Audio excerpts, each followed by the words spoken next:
Good evening, everybody. Welcome to the second night of our study on the family, God's blueprint of the family. Tonight we're going to be focusing in on the second section. The question that we asked tonight is, how do we build a strong family? And we're going to have a little bit of a discussion about priorities. At the end of the first section, we're going to talk a little bit about priorities, and then we're going to kind of go into some things to talk about with regards to priorities itself. You'll notice that in your outline for that section, at the top here of page 8, because this is a continuation from last night, page 8, there's a list. 1 to 5 says, list the 5 most important things in life. I would like for you guys to take some time to look that over and write down 5 things that you think are important in your life. What are the things that you prioritize in your life? And you don't worry about reading the rest of the stuff. Just try to make a quick list of the 5 things that you think are important. And then once we get to that point, we'll talk about some stuff. So that's on page 8. And you might be wondering what this is. Don't worry, we'll get to that. I have a little bit of a presentation, if you will, and to kind of hammer in the point about priorities. So let's go ahead and get into it. Just a quick review of the stuff that we talked about last night. The concept of the family is constantly changing. And if we look at the way things are right now, it's changing towards the negative, right? We see that the family unit is no longer as strong as it used to be. The values are no longer the same as they used to be. The core values that parents try to teach their children are no longer something that is sacred anymore. Something that is important to people.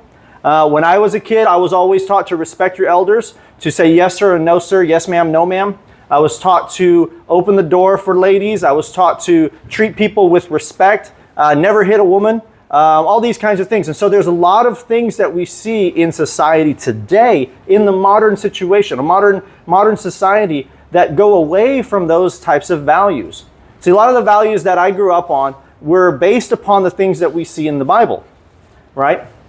And so we can see that the family now is going towards the family idea that we see in the Bible is going further and further away towards extinction, and so we have to really look and consider those things. The family, as your grandparents understood it, is gone, perhaps never to return.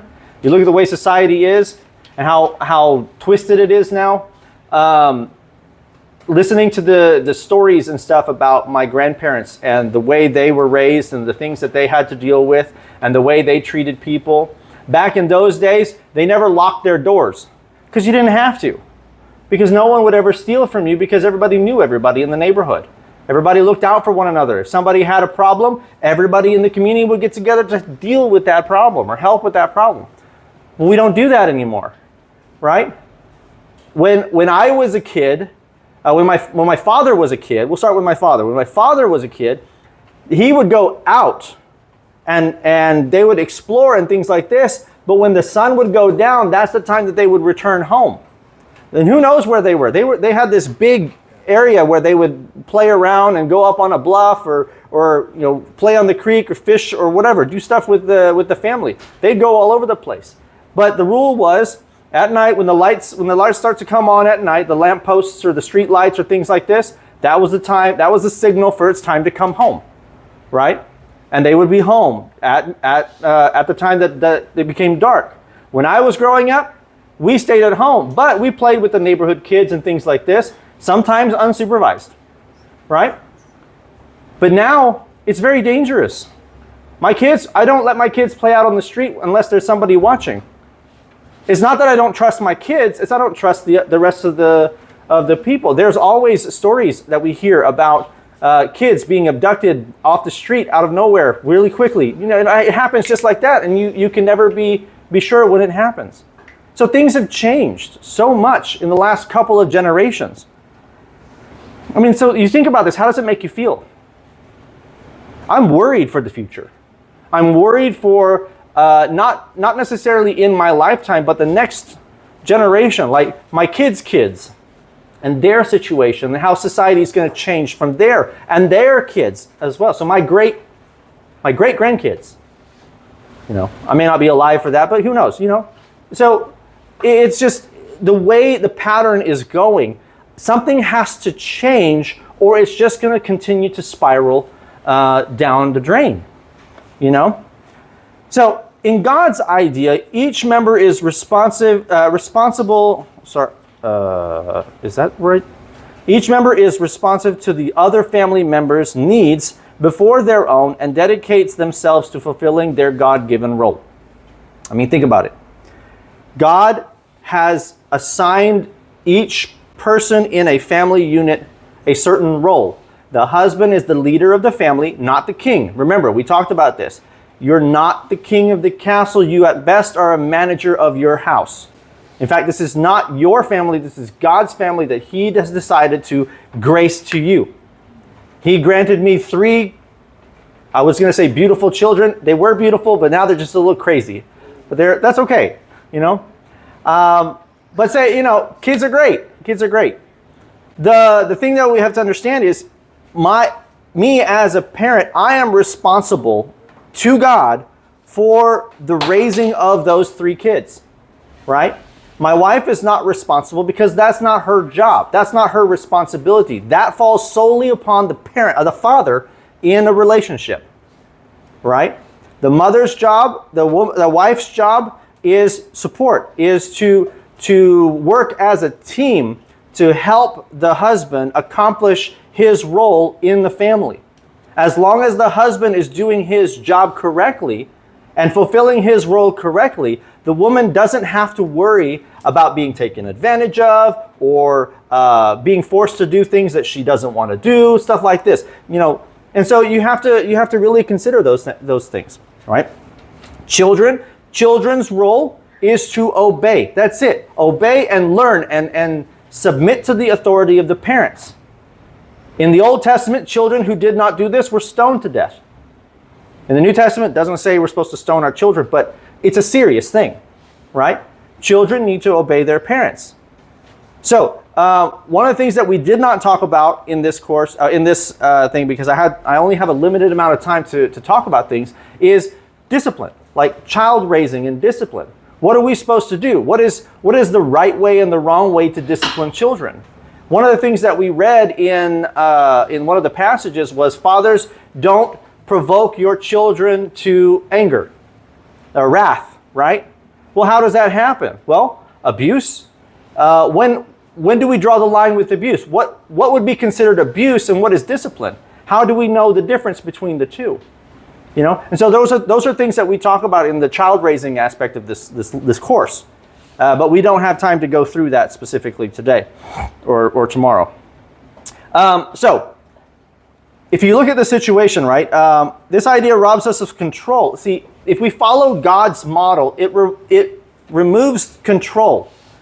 And this idea is very unpopular in our society today because a lot of times we look at society tells us, men's rights and women's rights. Women have equal rights as men, and women can do the same jobs as men can, and things like this. While I get it, that's not the way the family was supposed to be operated, right? And it's kind of hard to accept because of the way our society is. Women's role is to support. Men's roles are to take care of the family, to provide for the family, to educate the children, I would go so far as to say, the housework and things like this, that's all the man's responsibility. The wife's there to support that, to assist with that. I do the dishes all the time, right? I wash the clothes and things like this. Gina does those things as well, so we work as a team. Sometimes she does it, sometimes I do it. When we cook, if I cook, she washes the dishes. If she cooks, I wash the dishes. But now we have children. The children are now taking responsibility and contributing to the family's situation. They now do the dishes and the laundry and things like this because that's their contribution to our situation. When they were younger, it was just her and I taking care of things, right? So, but having to relinquish this control, it's not only the wife that relinquishes control, it's the husband, because the husband also is responsible for what God says. If God says, this is what I want you to do, and the husband doesn't do those things in the way God says, then he is answerable to God for those things, right? There are certain things that I'm allowed to do and not allowed to do. Certain attitudes that I'm not allowed to have and not allowed to have. And so there's a lot of things that you have to consider. Now, as long as everybody concentrates on doing their best to do what God wants, there can be harmony. But we often end up becoming more concerned about making sure the other members are complying. Now, this is something that I see a lot in my children, right? My children aren't really too worried about whether they are doing their job. They're more worried about whether their siblings are not doing the job they're supposed to do. For example, we're doing folding clothes, right? Gina washes the clothes, a load is done, she brings it in the house, everybody's supposed to get around and we're supposed to all work together to fold all the clothes, right? So one of the kids will sit down, start folding, and then they'll complain that another sibling is not doing their job, is not helping out. Why am I having to do all this by myself, blah, blah, blah, this and that. And I'm sitting here thinking, guys, you're missing the whole point of this, right? We're a team, we're supposed to work together. Yeah, your sibling is doing something I told them to do, and you're complaining because they're doing that and not helping you because your job is now harder because you have to you have to pick up the slack from their not being here. It's frustrating, right? From a parent's point of view, it's frustrating. But at the same time, we do this as adults. We always complain that our coworkers are not contributing to the situation, or there's always complaints. Complain. We're like big children, right? You know, so adults are supposed to work a different way. Anyway, so can you think of a good reason why we cannot follow God's concept today? I mean, think about the things that we talked about. God's concept, the way He laid out the model of the family. Is that an impossible ask? Is it doable? You know? I mean, I've tried my best to apply those things in my own family, and it tends to work. Every time we have conflict or any kind of situation where my wife and I will butt heads about a situation, as long as we fulfill our roles in the situation, we can work out the problems. No problem. Right? We'll talk about more of that tomorrow night with dealing with issues and problems and stuff. Okay, the picture of the family becomes even more unclear because of myths. Now, we haven't really talked about myths. Myths are like, a family that prays together, stays together, and, time heals all wounds and these kinds of things. But in truth, those are not like recipes for success. Yeah, some people will have devotionals in their families and things like this, but their children grew up to be drug addicts and whatnot. There's no guarantee that doing these kinds of things will actually help. So the picture of the family becomes even more unclear because of myths, attempts to provide both explanation and advice concerning what is wrong with our families and what to do to fix them. They are more popular because they are simple and because we all know someone who has tried them with success. And we have to realize that there is no shortcuts to having a good family. You can't just come up with a formula that works for everybody, right? It may work for one family, but it doesn't necessarily work for another. One culture may be more successful than another culture, right? But it doesn't mean that everybody's going to be successful if we follow that model. It all has to do with the mindset, where the people are coming from, right? So there's no such thing as a shortcut. I mean, is it society that trains us to be family members, or is it the family that trains us to be good members in society? Which should it be? Right? Because if society is telling us how we're supposed to be family members, that's the problem with society today, is we are learning how to be family members from society instead of the family teaching society what's right and what's wrong. Are the problems in the family the result of a breakdown of society?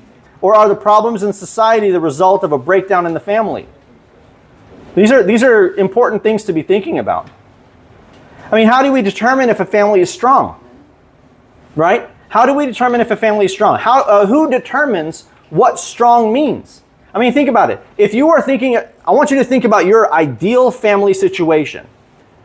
right? If you compare your ideal family situation to another person's ideal family situation, they may be different. So who decides what's right and what's wrong? There has to be some sort of measuring device that helps us to understand what is and what is not a family.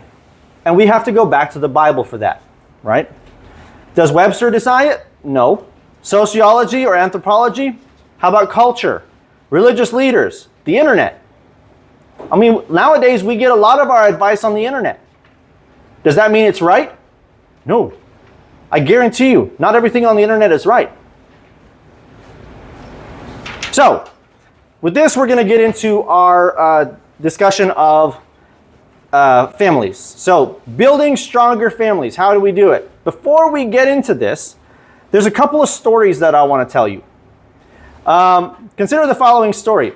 There's a young man named Alfredo. We're just going to call him Alfredo, right? He's 19. He sells shabu. He carries a pistol wherever he goes. He started hanging out with his barcada when he was 10. And his parents didn't like his friends, but they worked long hours and were too busy to work with him on his choices of friends. Fredo quickly discovered that he could make money selling drugs, so he learned the task with great eagerness. By the time he was 16, he had over 1 million pesos.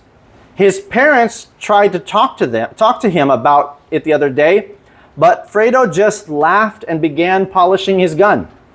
His mother goes to church every day to pray for his soul. You think about that situation, that young man Alfredo. How did that happen?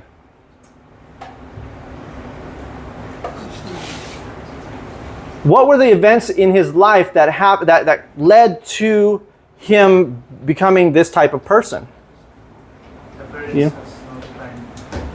Okay, that's an important statement, right? The parents didn't have any time. They didn't have time to work with him to show him that his group of friends weren't the right group of friends to have. Growing up, I remember my parents there would be situations where I would want to hang out with my barcada, but there were a few people in that group that my parents didn't like. And the reason they didn't like them was because they were a bad influence on me. They were trying to say things that went against the model that they were trying, the type of discipline that they were trying to teach me. And there were times where I would complain and I would say, you guys are being unfair and things like this and whatnot. No, parents know better, right? But as long as the parents get involved, then there's a chance for fixing errors. But if the parents are too busy or they're not around, then the children are left to their own devices. They raise themselves, basically, right? Here's another story. This one's about a young lady named Regina. At first, Regina was 18 when she left the province for college in the big city with money that her parents had been saving since she was 6. They scraped every centavo they earned so they could send her to school and perhaps get a good job and bring the whole family out of poverty. That's a very common mentality for a lot of people in the province, right? You send your kids to school, you save up so you could pay for the tuition to send your kids to school, right? In hopes that when they graduate, they get a good job and they can bring the whole family out of poverty. Very common situation, right? She realized that her money would not be enough, but was determined not to let the family down. She soon discovered that several of her girlfriends at school who were in similar situations made extra money by selling themselves on the weekend to visiting foreign tourists who would pay much money for sex. You can see where this is going, right? This is actually pretty common. Diba? The story's not over. At first, she was hesitant, but the family was counting on her education to save them, and besides, her family was far away and would never find out. Anyway, after a few times, she did not mind anymore because the money was good. And here's the twist. Unfortunately, she contracted AIDS during the last semester of her final year of college. And when her parents found out about her prostitution, her father disowned her for bringing shame to the family. Regina died a year later, alone and shamed, and now her mother goes to church every Sunday or every week, every day to pray for her soul.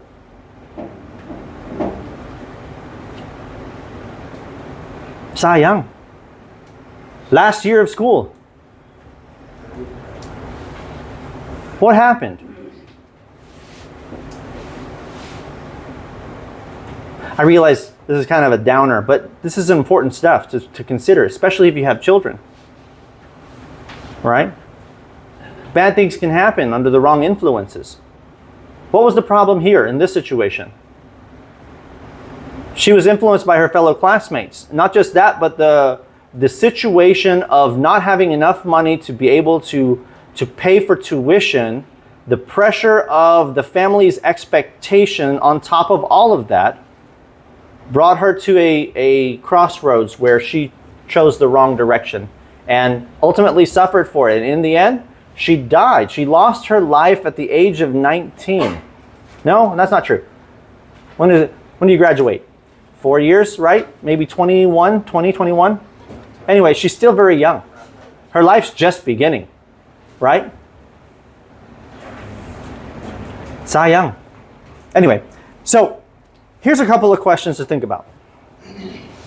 Who is responsible for the tragedies contained in these stories? I want you to think about that for a second. Who's responsible?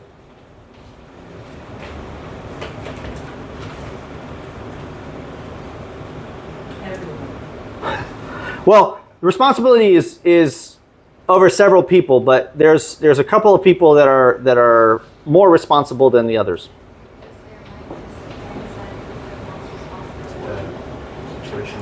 The responsibility heavily lies upon the parents, and the reason is because they didn't raise their children to understand the importance of why hanging out, for example, in Alfredo's situation, right? Hanging out with the wrong crowd, getting involved in drugs is wrong. These kinds of things. They weren't around. They were always busy. They didn't try to educate, because one of the things that parents are responsible for is to educate their children. A lot of times, if you look at the situation that we have in the society today, very few parents are around to educate their children. Who are the ones that educate? Teachers. I send my kids to school so that they can learn the ways of the world, right? And I rely upon and trust that the teachers know what's best to educate my children. However, what we see is that the teachers have no power anymore. Teachers can't force the children to do their lessons. The teachers can't reprimand their kids.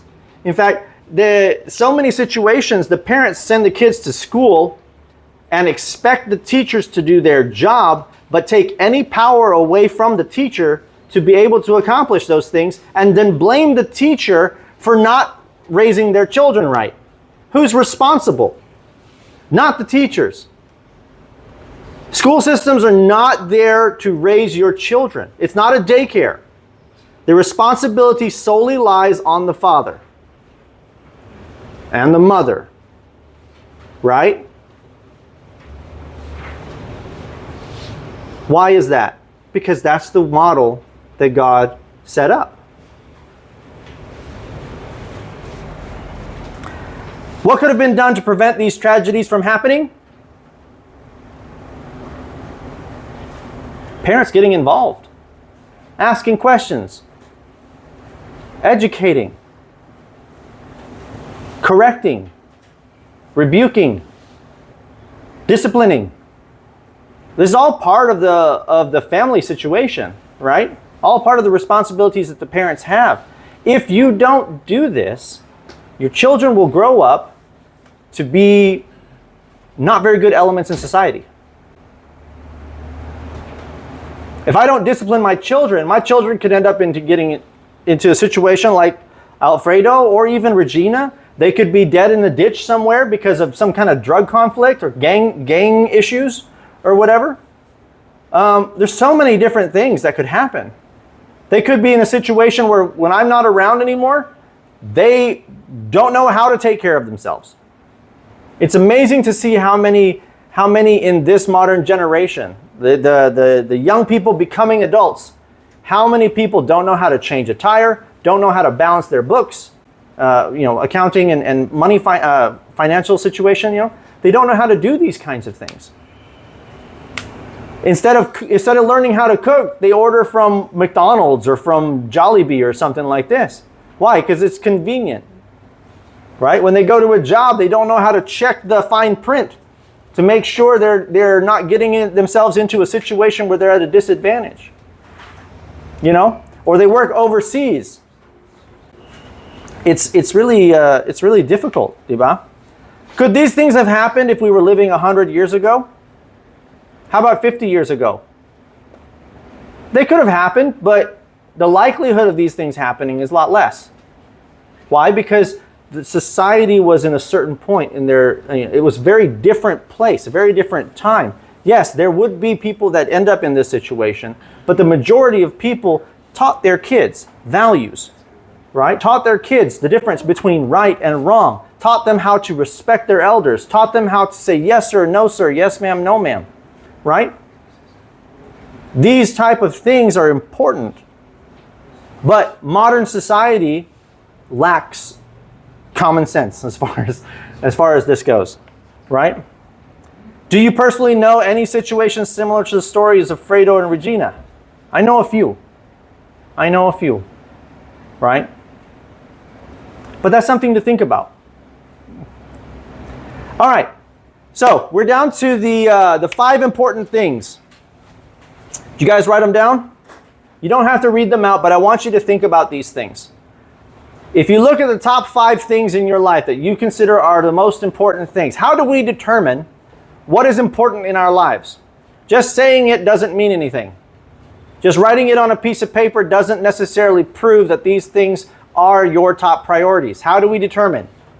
What's the top priorities? How much time you invest in it, right? I know you probably want to say God is probably on your list, right? How much time do you spend in the book? How much time do you spend studying? How much time do you spend applying the things that you learn about God and the things that He expects? You probably said family.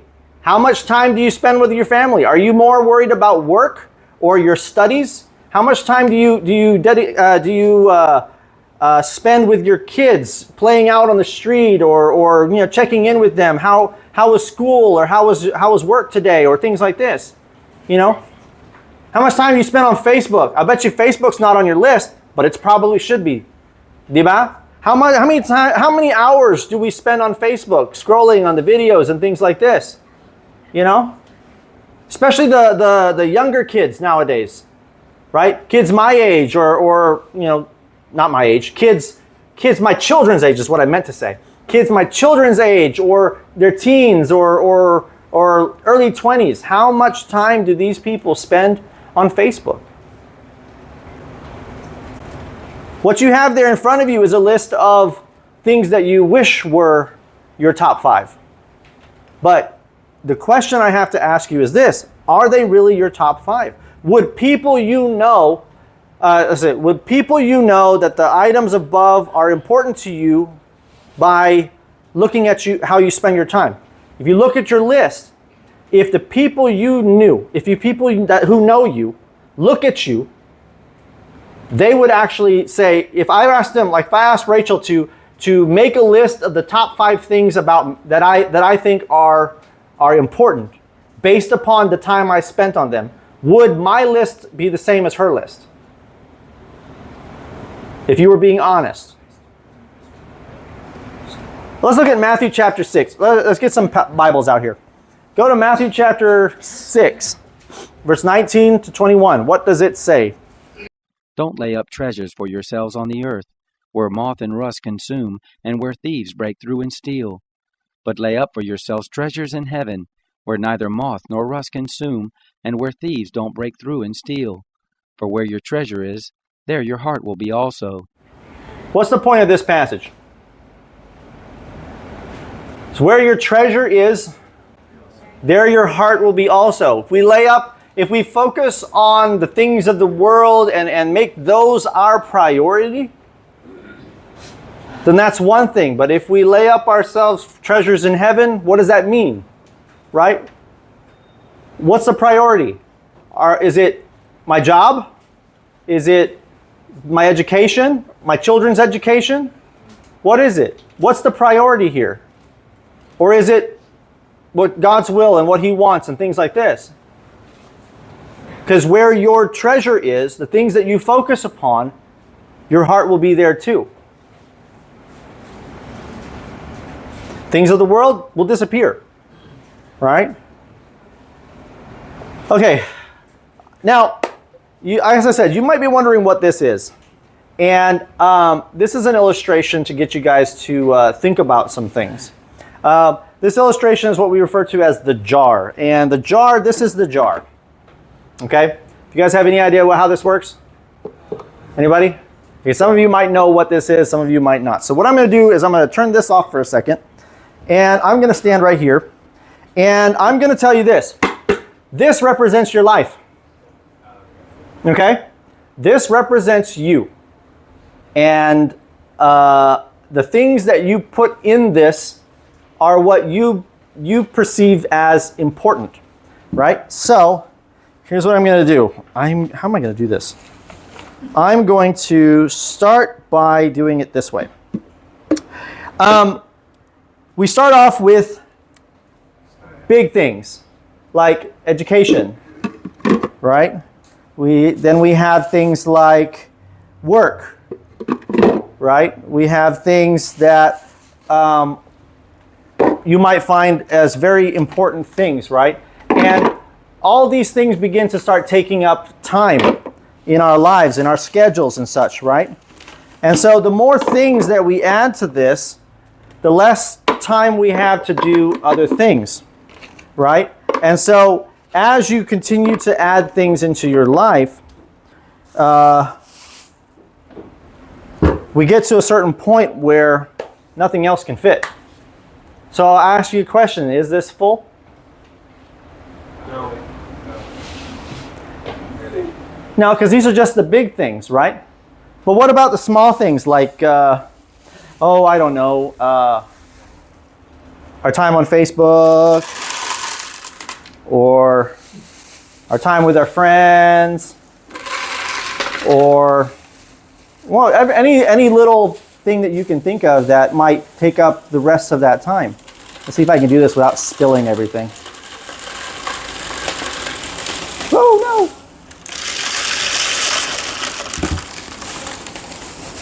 But eventually, all of these little things that we end up doing end up taking up all of our time, and we get to a point where nothing else can fit. Right? But is that all that's left? I mean, is it all full? That's not full. Not yet. Hold it up. Well, it can see it. I'm not sure if you can see it. Well, I guess I didn't really. I guess could fit more in there. I can fit more. Anyway, you get the point of this. I'm going to just dump it all in there. See if. I'm just making a mess. I'm just making a mess. But anyway, you get the point, right? You get the point. So, as you can see, it's very, very full, and there's nothing else we can really put into this. However, what if we added something else? All the little things, like the time that we spend on jeepneys for transportation, or the time there's many different things that we can put in this list. Where's the?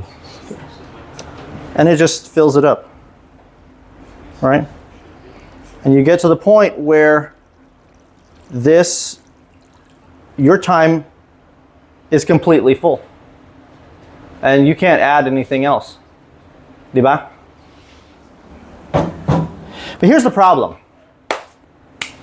A lot of times when our life, as we grow up and we start to put these things into our lives, going to exercise, or going to movies, or hanging out with your friends, or going to work, or spending time with your spouse, or things like this, there are some important things that get left on the wayside, right? A lot of times we try to take God and we try to fit him into our life. And the problem is, oftentimes what happens is there's no more room. And we try to take out small little pieces to fit even just a little bit of time, right? But that's the wrong way of looking at this situation. Not only that, but time for our kids often gets left out too, right? If we don't spend time with our children and we don't try to raise them and trust the raising to a yaya or to the school teachers or things like this, then they're going to grow up to be something that you don't want them to grow up to be. You have to invest time, right? But here's the thing. The way this is supposed to work is this. I hope this doesn't...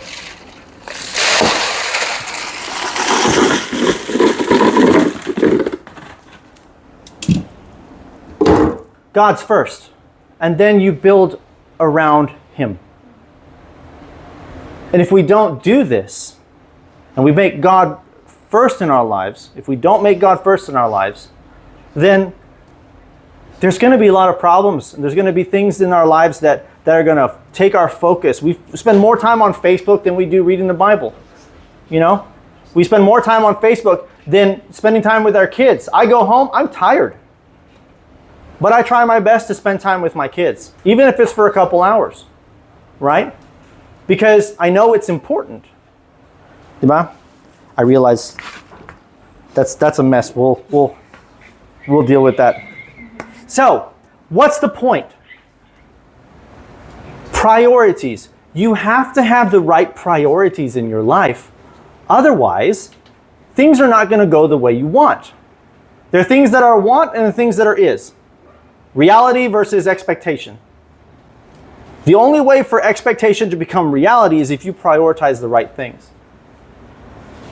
Your life is God first, family, everything else, right? Yourself last. I'm not saying don't treat yourself, don't take care of yourself or things like this. But remember, go back to our topic about agape. What is agape? Agape is doing what is best for someone regardless of how you feel.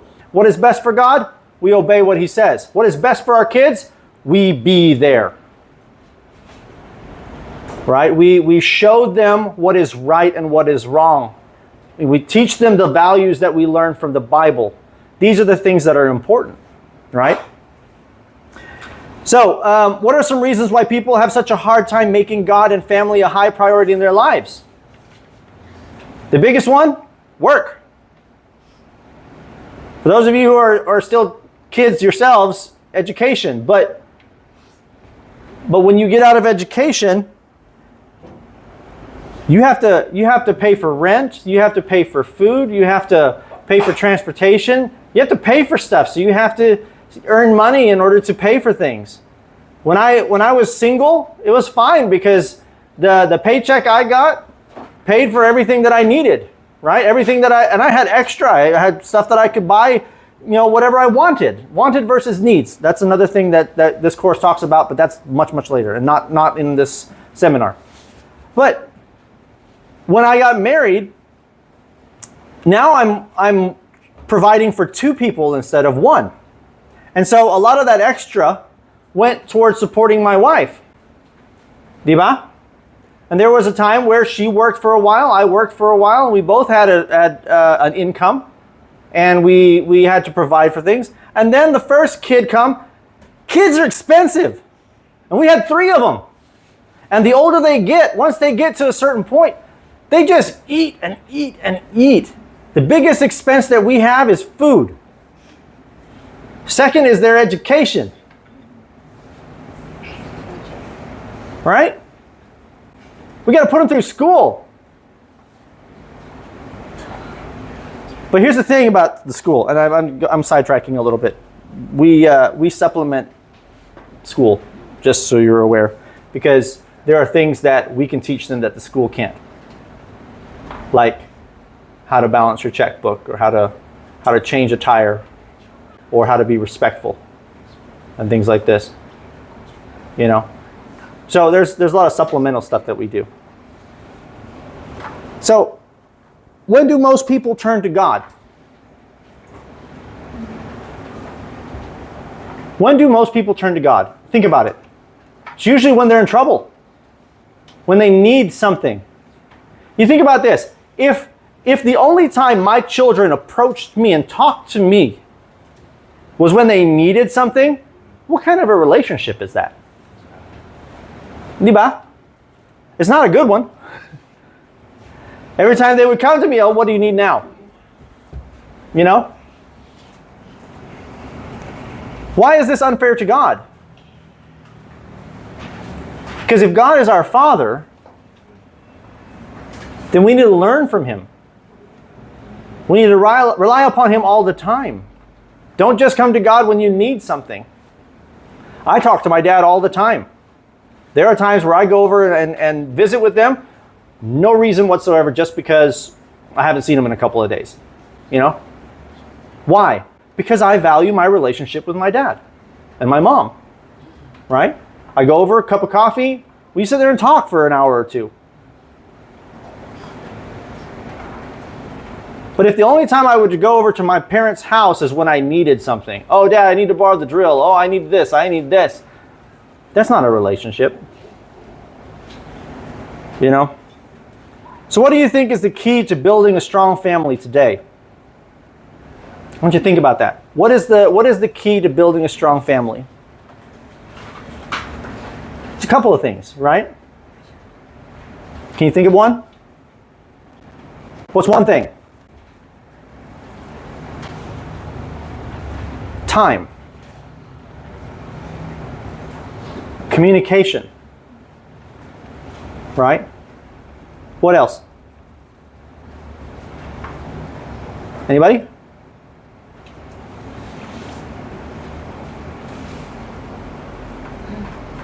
We'll talk about some of them in here in a little bit.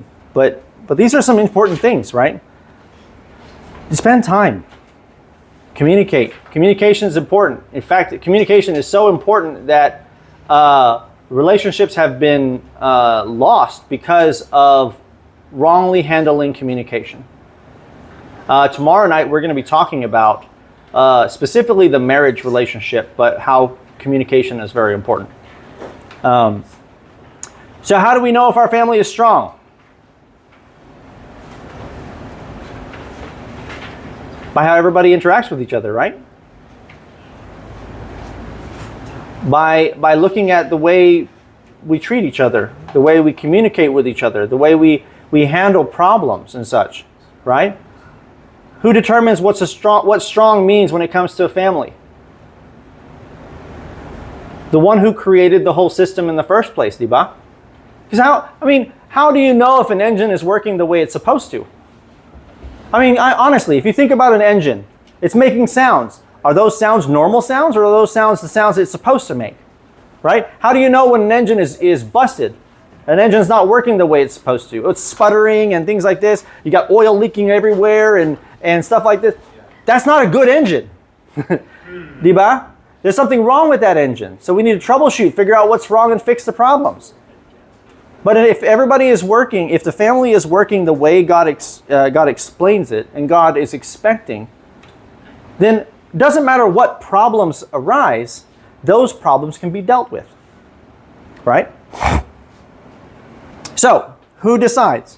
Is it man or is it God? I'm kind of leaning towards the one that created the system in the first place. Because see, here's the issue, guys. It's like when children are left to raise themselves, they have to do this by trial and error. They try things, see what works, see what doesn't, and oftentimes they get in trouble. Situations like Regina, right? That's trial and error. If their parents were there to advise and correct and guide, then that situation probably would not have happened. Right? Same with with Alfredo in that situation. Had the parents been there to guide and teach and to show them the difference between right and wrong, then he wouldn't get into drugs. He wouldn't even be with that group of friends of his. You understand? So get involved. Be there. And that's what's important. Anyway, so we're going to take a short break.